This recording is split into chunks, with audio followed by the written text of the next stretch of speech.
we can use vectors and vector operations to find the area of a parallelogram. Remember, a parallelogram has two sets of parallel and equal sides. So AD is parallel to BC, and those two are equal, and AB is parallel to DC, and those two sides are equal. Opposite angles are equal.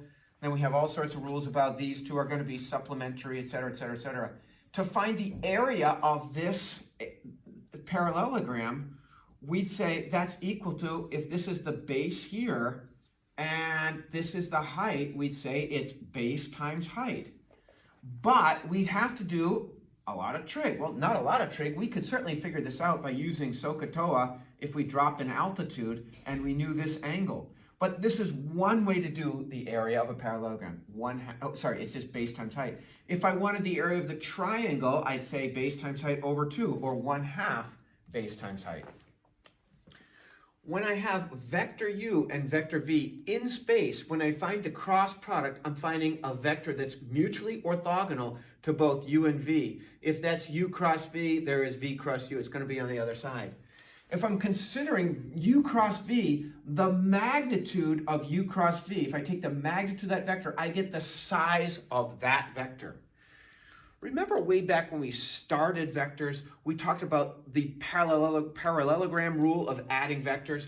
If I'm going to add v plus u, I can click and drag this u down here. So this would be the equivalent of vector u. And if I have this vector v, I click and I drag it up there.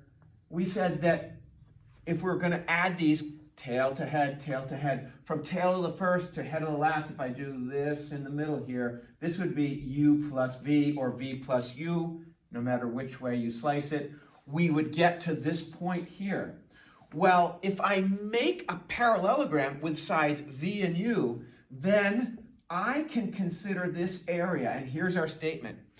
The geometric interpretation of the magnitude of the cross product is not only the size of, if you will, of that vector, but it is also the area of the parallelogram defined by sides u and v. So we get a bonus. If we do u cross v and find its magnitude, not only is it the size of this vector, but also it is the area of this parallelogram defined by sides u and v. Of course, we're going to use area means units squared for the unit. So let's say you're given that this is vector u and this is vector v. Find the cross product, ijk. If u is listed first, then you're going to put it in row 2. V is listed second, you're going to put it in row 3. Then you do the cross product and you come up with your vector. Notice what you found. You found that this vector is -12, 6, 8. So if we want the magnitude, which will be this, but the bonus is it tells us the area of this parallelogram, but defined by sides u and v, then all we have to do is find the magnitude of u cross v, which would be -12 squared plus 6 squared plus 8 squared.